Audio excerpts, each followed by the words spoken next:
Trump's ultimatum. Why Ukraine should not sign. 1. Introduction. The Adaptation War's verdict.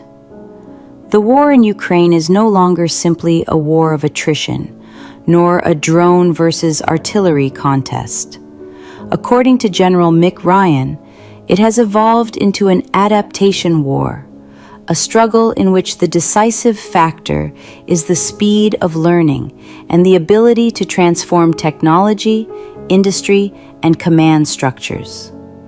At this critical moment, a peace plan reportedly pushed by Donald Trump has appeared in Washington, with an explicit deadline to sign before November 27th.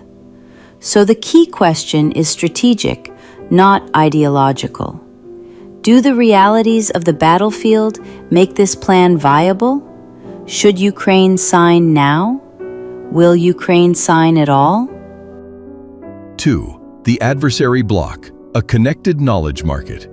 General Ryan identifies a new strategic phenomenon, the Adversary Learning and Adaptation Bloc.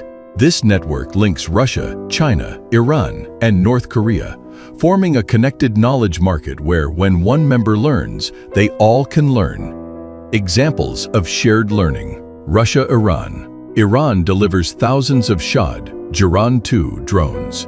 Russia provides electronic warfare expertise and space-based targeting support, upgrading Iran's long-range strike accuracy. Russia-North Korea. North Korea supplies millions of artillery shells, up to 40% of Russia's total usage. In return, Russia transfers technology and gives Pyongyang modern combat experience through deployments around Kursk. Russia-China. China studies the war as a rehearsal for Taiwan. It absorbs lessons about long-duration conflict, drone mass production, and how to erode U.S. technological superiority. This bloc accelerates Russian adaptation, but does not automatically make Russia a winning side. 3. The industrial race and the speed dilemma. The adaptation war is fundamentally an industrial contest. Learning matters, but only learning that can be turned into mass production at speed. Russia. Mass over efficiency. Partial wartime mobilization. Defense spending over $100 billion annually. Declared goal, 2 million FPV drones in 2025. Ukraine, speed over mass. More than 500 defense firms now active. Drone software updated daily. Tactics revised every 7 to 14 days. A decentralized command structure that accelerates battlefield innovation. Ukraine's problem is not ingenuity, it is volume. The West's brakes. Western militaries should, in theory, learn faster, but they remain slowed by bureaucracy, risk avoidance, and long procurement cycles. Russia's territorial gains in 2025 were due not to Russian prowess, but to Western delays in ammunition and weapons deliveries. 4. Final verdict. Why Ukraine should not sign.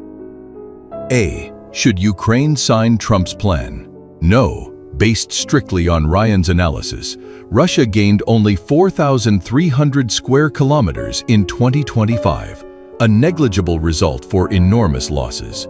The front has not collapsed. Russia has achieved no strategic breakthrough. Signing now would grant Russia the political victory it has failed to win by force. B. Will Ukraine sign? Only if the front collapses. According to Arestovych, the Rada and the Foreign Ministry strongly oppose the plan. Ukraine will sign only in the event of a catastrophic collapse of the front. Mick Ryan's data is clear. The front is not collapsing, and Russia cannot achieve a breakthrough under current conditions. Thus, Ukraine will not sign as long as the front remains stable.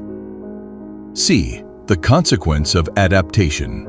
The outcome rests entirely on the mechanics of the adaptation war. If Western aid accelerates, Ukraine stabilizes the front. No signature. If Western aid remains slow, Russian volume may prevail. Pressure to sign increases.